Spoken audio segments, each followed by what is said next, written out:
This is a story about how I quit social media, and if I did it, you definitely can do it too. I also wanted to add that I'm a writer and I wrote about the problems with social media in a completely free article that you can read. It's actually one of my top ranked articles. Go ahead and check it out. I'm going to link it up in all the places that you find links.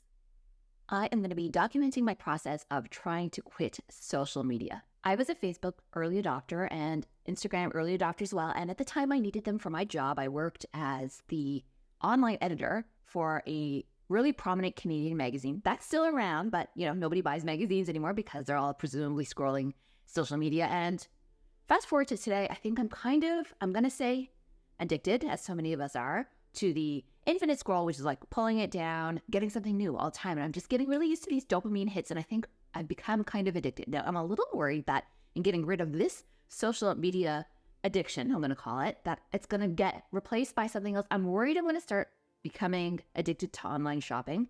And I use the word addicted kind of loosely here, but you know what I'm saying.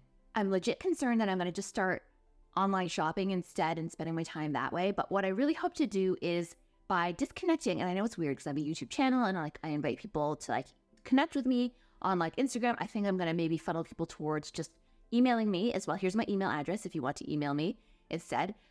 I got lost in my train of thought, and I think that that's because of the social media stuff. I can't seem to keep a train of thought anymore. It's really starting to disturb me. So what I'm going to do is take a break from it, hopefully permanently.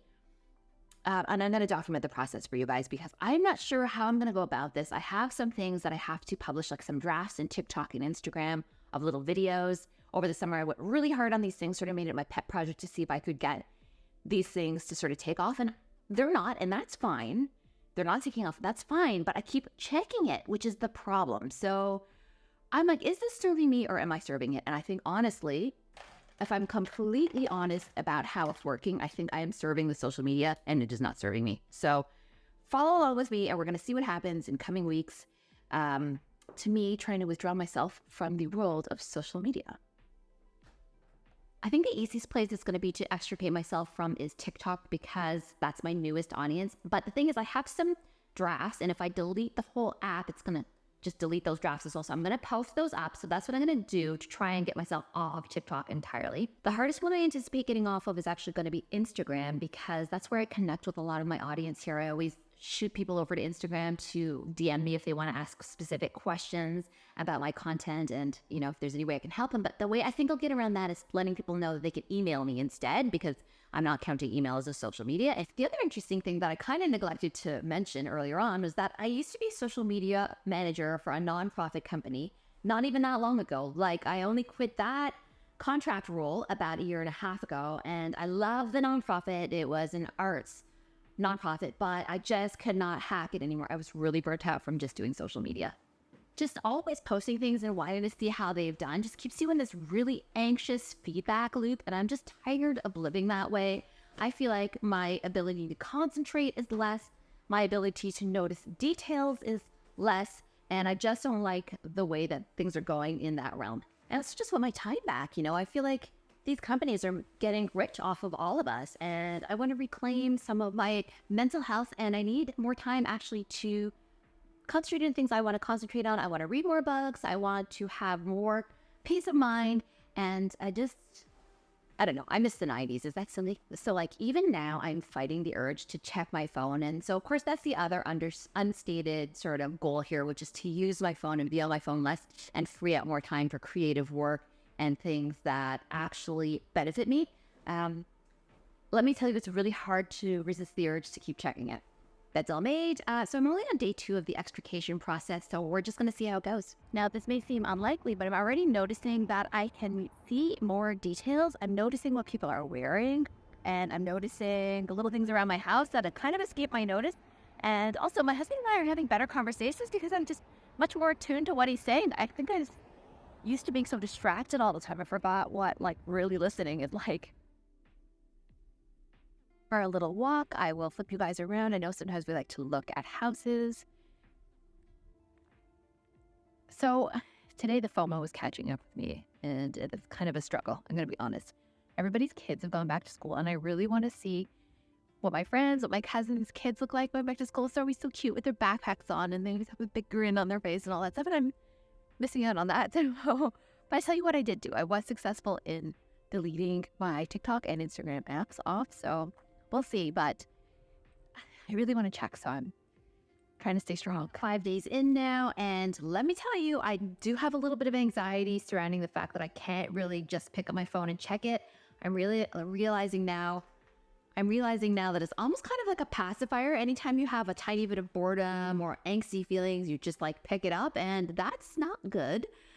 However, I've been listening to music, I've been reading as ways to sort of fill the time, and hey, my phone time is way down. I was averaging about 4 hours a day, and in fairness, a lot of that is content creation, filming videos on my phone, which I have not been doing. I've been picking up my actual camera, this big clunker that I have, instead. But let me tell you, my phone time use is way down. I am below 2 hours a day already, and it's only been a few days in.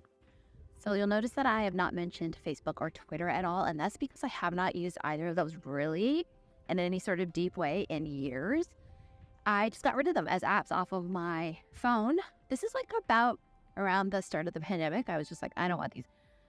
And I don't miss them, and nobody missed me. You know, I have like hundreds of friends, like most of us, on Facebook, and do you know how many people were concerned or asked where I was?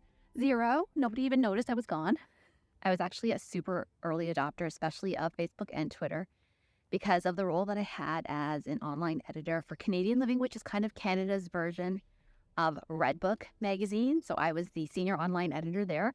And of course, building up the social media was my job. And that's how I got into being a social media manager on a contract part-time basis after. So I've been there since the beginning, and I steadily grew, especially to dislike Facebook. Twitter too. Both of them are bad. Not that anyone's asking, but I'm going to give you a few of my thoughts on being a social media manager. I just got done from the gym. Okay. The first thing to know about it is it tends to be a pink ghetto job. And what that means are jobs that are not really well paid and very heavily staffed, usually by young women. So keep that in mind. The other is that if you think you're going to be good at this particular role because you're already on social media, that's the entire problem. It's not very highly valued for that exact reason, because a lot of people can do it and a lot of people do it.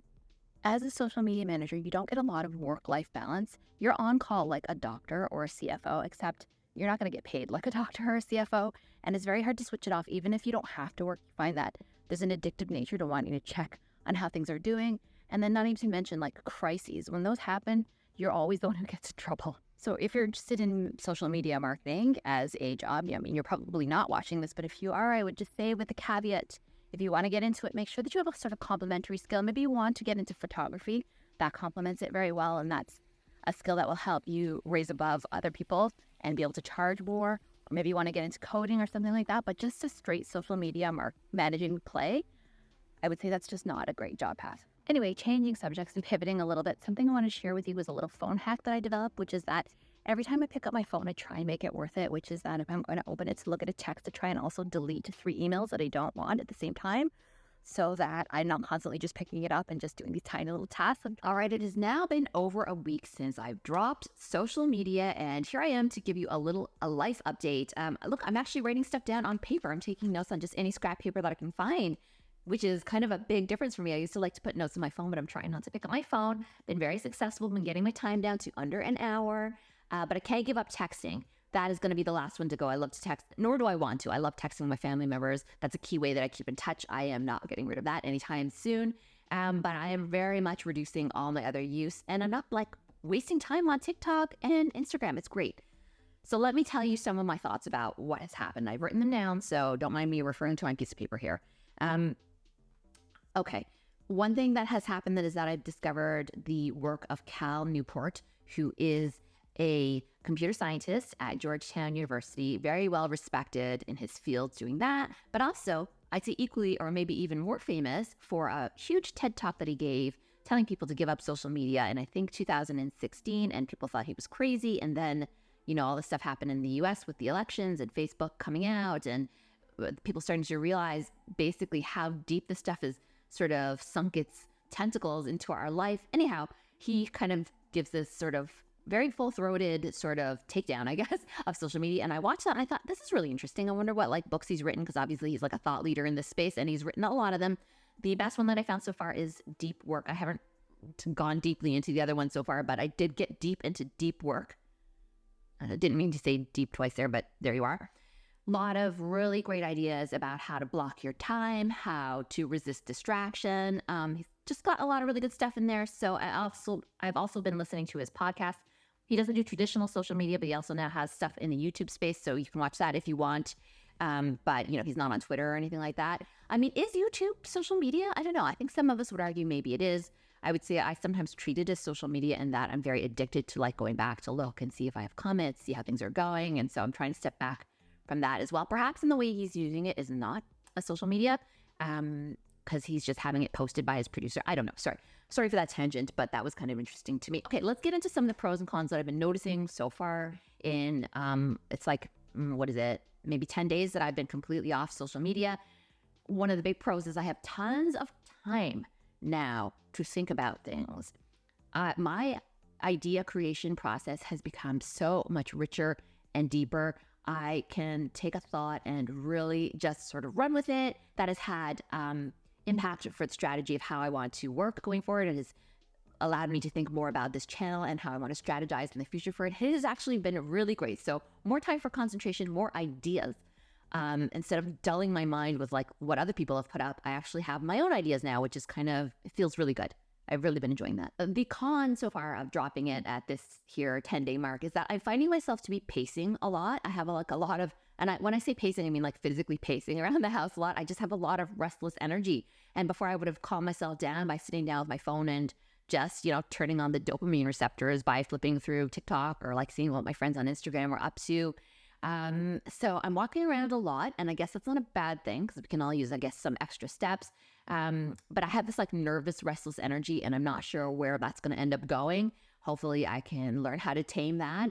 I'm trying to use it towards like when I am pacing, using ideas and stuff like that, but I don't know. We're very new in the process. I'm not exactly sure if that's a good thing or bad thing. I'm going to put it in the cons category now because I feel kind of nervous and restless when I'm doing it, which is uncomfortable, to be honest. Okay, I will keep this part really brief, but in having all this extra time, one thing I was able to do was do something that I've wanted to do for a very long time, which is to finally get something online and start putting some of the 20 years of experience I have writing up online for people to hopefully benefit from in terms of like a career perspective. Does that make sense? What I've got down below is a 3-page PDF. It's called the Starbucks Factor. And what is the Starbucks Factor? The Starbucks Factor is kind of a test if you're sort of like a gig economy knowledge worker or a freelance writer as to how much you should be making as an hourly wage. So it's just a quick little read, and I talk about how much money I make now and all this kind of stuff. So the Starbucks Factor, you can get it. I've used a really reputable site, which is gumroad.com. This is what a lot of other writers and stuff like that use if they want to distribute things on their own. So go ahead. I will drop the link for getting that right now down below. Let me say, it's just not been a linear experience. You might have actually seen the stress in my face now that I've gone back to edit and review some of those older clips. I look really stressed. I think I was really stressed, but now that I'm about 20 days in, I don't feel like that anymore. Apologies for the banging in back of me. I guess they're doing construction on one of these beautiful houses that are behind me in these woods. Getting some really nice weather here. It is beautiful, well into fall kind of situation, but the weather's still warm, which is very nice, but I'm sure that'll change quickly. Okay. Yes, 20 days in, non-linear. What does that mean? I've been sort of going back and trying to avoid social media on my phone. I've been very successful at that, but I've been less successful when it comes to wanting to check things using my desktop computer. So I have been doing that. So people have been hearing from me intermittently on Instagram, which kind of wasn't supposed to be the deal, but kind of just crept in. I just didn't feel comfortable just letting people hang there because I know that sometimes people like to contact me with questions and stuff like that. So I have kind of cheated a little bit. So that's where the linearness of it, or lack thereof, kind of comes into play. So what I'm planning to do is just stick with the program for another 10 days or so. Overall, I just feel a little bit more like I have extra free time. I feel a little bit less stressed, but it hasn't really changed my life in the way I thought it would. I thought I'd have this crazy, like, euphoric feeling of having released myself from a demon. Hasn't actually happened, interestingly.